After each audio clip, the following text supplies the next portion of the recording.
नमस्कार साथियों, स्वागत है आप सभी का हमारे इस YouTube channel CE study point पर। और मैं हूं शमशाद और आप देख रहे हैं CE study point YouTube channel यानी crack exam study point YouTube channel. तो डियर स्टूडेंट्स, आज के क्लास में हम लोग साइंस के प्रश्न को पढ़ेंगे जो एसएससी एमटीएस सीएचएसएल एग्ज़ाम जो होने वाले हैं 2023 में, उसके लिए काफ़ी महत्वपूर्ण है। इसमें हमने previous year question plus new question को शामिल किया है। तो चलिए शुरू करते हैं आज के क्लास को। उससे पहले मैं बताते चलूं कि साथियों, साइंस का जो वीडियो का साइंस के जो वीडियो होते हैं ये हमारे यूट्यूब चैनल पे डेली सुबह 7 बजे अपलोड की जाती है। तो चलिए शुरू करते हैं आज के क्लास को। प्रश्न संख्या 1 में है, मानव शरीर में लगभग कितना प्रतिशत जल होता है। जी हाँ फ्रेंड्स, मानव शरीर में लगभग कितना प्रतिशत जल होता है, यानी अपने लोगों के जो शरीर में कितने प्रतिशत लगभग पानी होता है। तो इसका सही उत्तर होगा 65%। जी हाँ स्टूडेंट्स, मानव शरीर में लगभग 65% जल होता है। प्रश्न संख्या 2 में है, मानव शरीर में मुख्य रूप से कितने रक्त समूह होते हैं। जी हाँ छात्रों, मानव शरीर में मुख्य रूप से कितने रक्त समूह होते हैं, यानी ब्लड जो होते हैं वो कितने प्रकार के होते हैं। तो इसका सही उत्तर होगा 4। उसमें कौन कौन है, ए बी और ओ। मानव शरीर में मुख्य रूप से कितने रक्त समूह होते हैं, 4 होते हैं। प्रश्न संख्या 3 में है, किस धातु को चाकू से आसानी से काटा जा सकता है। तो इसका सही उत्तर होगा सोडियम। जी हाँ, सोडियम को चाकू से आसानी से काटा जा सकता है। प्रश्न संख्या 4 में है, फैराडे किसका एसआई मात्रक होता है। तो इसका सही उत्तर होगा विद्युत धारिता का। जी हाँ साथियों, विद्युत धारिता का एसआई मात्रक होता है फैराडे। चलिए इसको रिवाइज कर लेते हैं। प्रश्न संख्या 1 में मानव शरीर में लगभग कितना प्रतिशत जल होता है, तो 65%। प्रश्न संख्या 2 में मानव शरीर में मुख्य रूप से कितने रक्त समूह होते हैं, तो 4। प्रश्न संख्या 3 में किस धातु को चाकू से आसानी से काटा जा सकता है, तो सोडियम। प्रश्न संख्या 4 में फैराडे किसका एसआई मात्रक है, तो विद्युत धारिता का। प्रश्न संख्या 5 में लैक्टोमीटर मापने वाला यंत्र है। यह साथियों लैक्टोमीटर से डैश मापने वाला यंत्र है। तो इसका सही उत्तर होगा दूध की शुद्धता। जी हाँ, दूध की जो शुद्धता होता है वो लैक्टोमीटर से मापा जाता है। प्रश्न संख्या 6 में सोलर सेल ऊर्जा का रूपांतरण करता है। सोलर जो सेल है वो ऊर्जा का रूपांतरण करता है। तो इसका सही उत्तर होगा सौर ऊर्जा को विद्युत ऊर्जा में। प्रश्न संख्या 7 में सीवी रमन किस देश के वैज्ञानिक थे। तो इसका सही उत्तर होगा भारत। जी हाँ साथियों, सीवी रमन जो वैज्ञानिक थे वो हमारे देश के वैज्ञानिक थे। प्रश्न संख्या 8 में नाइट्रोजन की खोज किसने की थी। जी हाँ, नाइट्रोजन की खोज किसने की थी। तो इसका सही उत्तर होगा रदरफोर्ड ने। जी हाँ साथियों, नाइट्रोजन की खोज किसने की थी, रदरफोर्ड ने। प्रश्न संख्या 9 में है, ध्वनि को डैश से मापा जाता है। ध्वनि को डैश से मापा जाता है। तो इसका सही उत्तर होगा डेसिबल। जी हाँ साथियों, डेसिबल से ध्वनि को मापा जाता है। प्रश्न संख्या 10 में है, वस्तु की स्थिति परिवर्तन को क्या कहते हैं। तो इसका सही उत्तर होगा विस्थापन। जी हाँ साथियों, वस्तु की स्थिति परिवर्तन को क्या कहते हैं, विस्थापन कहते हैं। प्रश्न संख्या 11 में है, गैसों तथा द्रवों में ऊष्मा का संचारण होता है। तो इसका सही उत्तर होगा संवहन विधि द्वारा। जी हाँ साथियों, गैसों तथा द्रवों में ऊष्मा का संचारण होता है संवहन विधि द्वारा।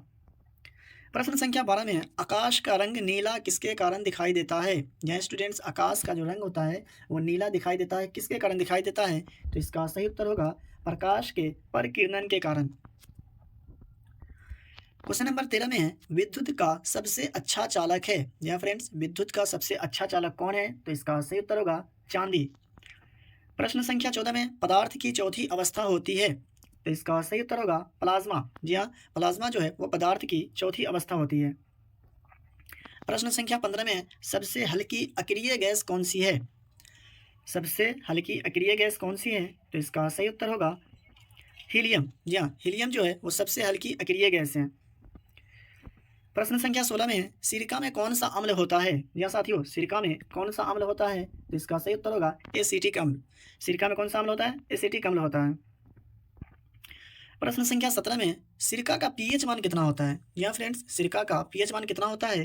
तो इसका सही उत्तर होगा 2.4। सिरका का पीएच मान कितना होता है, 2.4। प्रश्न संख्या 18 में है, रासायनिक रूप से सूखी बर्फ डैश होती है। जी हाँ फ्रेंड्स, रासायनिक रूप से सूखी बर्फ क्या होते हैं? तो इसका सही उत्तर होगा ठोस। जी हाँ साथियों, रासायनिक रूप से सूखी जो बर्फ होती है वो ठोस होती है। प्रश्न संख्या 19 में है, हाइड्रोजन के समस्थानिक होते हैं। हाइड्रोजन के समस्थानिक होते हैं, तो इसका सही उत्तर होगा प्रोटियम, ड्यूटीरियम और ट्राइटियम। ये तीनों जो है वो हाइड्रोजन के समस्थानिक होते हैं। प्रश्न संख्या 20 में है, वायुमंडल में सबसे ज़्यादा पाया जाने वाला अक्रिय गैस कौन सा है? जी हाँ फ्रेंड्स, वायुमंडल में सबसे ज़्यादा पाया जाने वाला अक्रिय गैस कौन सा है? तो इसका सही उत्तर होगा आर्गन। जी हाँ, आर्गन जो है वायुमंडल में सबसे ज़्यादा पाया जाने वाला अक्रिय गैस है। प्रश्न संख्या 21 में है, प्रकाश संश्लेषण के दौरान कौन सी गैस निकलती है? जी हाँ फ्रेंड्स, प्रकाश संश्लेषण के दौरान कौन सी गैस निकलती है? तो इसका सही उत्तर होगा ऑक्सीजन। जी हाँ, ऑक्सीजन जो है वो प्रकाश संश्लेषण के दौरान निकलती है। प्रश्न संख्या 22 में, मानव शरीर में रुधिर बैंक का कार्य डैश करता है। जी हाँ फ्रेंड्स, मानव शरीर में रुधिर बैंक का कार्य कौन करता है? तो इसका सही उत्तर होगा पीलिया। जी हाँ, पीलिया जो है वो मानव शरीर में रुधिर बैंक का कार्य करता है। प्रश्न संख्या 23 में, फलों के मीठे स्वाद होने का क्या कारण है? जी हाँ स्टूडेंट्स, फल जो होते हैं मीठे होते हैं, वो किसके कारण मीठे होते हैं? तो इसका सही उत्तर होगा फ्रक्टोज। जी हाँ, फ्रक्टोज के कारण फल जो होते हैं वो मीठे होते हैं। प्रश्न संख्या 24 में, जीवाणुओं के वर्गीकरण के अध्ययन को डैश कहा जाता है। जी हाँ फ्रेंड्स, जीवाणुओं के वर्गीकरण के अध्ययन को क्या कहा जाता है? तो इसका सही उत्तर होगा टैक्सोनॉमी। जी हाँ फ्रेंड्स, जीवाणुओं के वर्गीकरण के अध्ययन को क्या बोलते हैं? टैक्सोनॉमी कहा जाता है। डियर फ्रेंड्स, अगर आपको वीडियो अच्छी लग रही हो तो वीडियो को लाइक कर दें। अगर आप चैनल पर पहली बार आए हैं तो चैनल को सब्सक्राइब करके चैनल को सपोर्ट जरूर करें। प्रश्न संख्या 25 में, नारियल का कौन सा भाग खाने योग्य होता है? या फ्रेंड्स, नारियल जो होते हैं उसमें का कौन सा भाग जो है खाने योग्य होता है? ये क्वेश्चन एसएससी के एग्जाम में काफ़ी बार पूछे जा चुके हैं और आगे भी पूछे जाने की संभावना है। तो इसका सही उत्तर होगा भ्रूण पोषण। या फ्रेंड्स, नारियल का जो खाने योग्य भाग होता है उसको बोलते हैं भ्रूण पोषण। प्रश्न संख्या 26 में, पौधों में कितने प्रकार के परिवहन उत्तक पाए जाते हैं? जी हाँ फ्रेंड्स, पौधों में कितने प्रकार के परिवहन उत्तक पाए जाते हैं? तो इसका सही उत्तर होगा 2। जी हाँ साथियों, पौधों में 2 प्रकार के परिवहन उत्तक पाए जाते हैं। एक में फ्लोएम तथा जाइलम, ये दोनों जो है पौधों में पाए जाने वाले उत्तक हैं। प्रश्न संख्या 27 में है, पौधों में कितने प्रकार के उत्तक होते हैं? तो इसका सही उत्तर होगा 3। जी हाँ साथियों, पौधे में 3 प्रकार के उत्तक होते हैं। प्रश्न संख्या 28 में, सरल अस्थायी उत्तक कितने प्रकार के होते हैं? जी हाँ साथियों, सरल अस्थायी उत्तक कितने प्रकार के होते हैं? तो इसका सही उत्तर होगा 3 प्रकार के। जी हाँ साथियों, सरल अस्थायी उत्तक कितने प्रकार के होते हैं? 3 प्रकार के होते हैं। प्रश्न संख्या 29 में है, कुनैन किस पौधे की छाल से निकाली जाती है? जी हाँ साथियों, कुनैन जो है वो किस पौधे की छाल से निकाली जाती है? तो इसका सही उत्तर होगा सिनकोना। जी हाँ साथियों, सिनकोना के पौधे से कुनैन निकाली जाती है। प्रश्न संख्या 30 में है, पौधा के किस भाग से दालचीनी प्राप्त किया जाता है? जी हाँ फ्रेंड्स, गरम मसाला जो होते हैं उसमें जो दालचीनी होते हैं वो पौधे के किस भाग से प्राप्त किया जाता है? तो इसका सही उत्तर होगा छाल से। जी हाँ साथियों, पौधा के छाल से दालचीनी प्राप्त किया जाता है। प्रश्न संख्या 31 में है, किस विटामिन में कोबाल्ट पाया जाता है? जी हाँ फ्रेंड्स, विटामिन से रिलेटेड जो प्रश्न पूछे जाते हैं एग्जाम में, इससे रिलेटेड जो प्रश्न बनते हैं, इसका वीडियो हमारे यूट्यूब चैनल पे पहले से ऑलरेडी अपलोड की जा चुकी है। अगर आप अभी तक नहीं देखे हैं तो वो वीडियो को ज़रूर आप वॉच करिएगा। तो इसका सही उत्तर होगा B12। जी हाँ साथियों, किस विटामिन में कोबाल्ट पाया जाता है? तो B12 में कोबाल्ट पाया जाता है।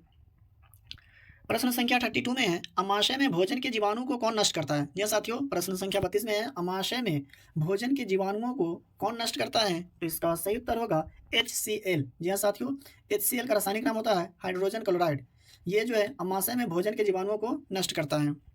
तो साथियों, ये थे साइंस के कुछ महत्वपूर्ण प्रश्न जो आने वाले एग्जाम SSC CHSL MTS के लिए काफ़ी महत्वपूर्ण है और वनडे एग्जाम के लिए भी, अगर आप कोई एक दिवसीय एग्जाम की तैयारी कर रहे हैं तो उसके लिए भी ये काफ़ी महत्वपूर्ण है। तो वीडियो अगर आपको अच्छी लगी हो तो वीडियो को लाइक कर दें। अगर आप चैनल पे पहली बार आए हैं तो चैनल को सब्सक्राइब करके चैनल को सपोर्ट जरूर करें। तो मिलते हैं फिर से एक नए वीडियो में, जब तक के लिए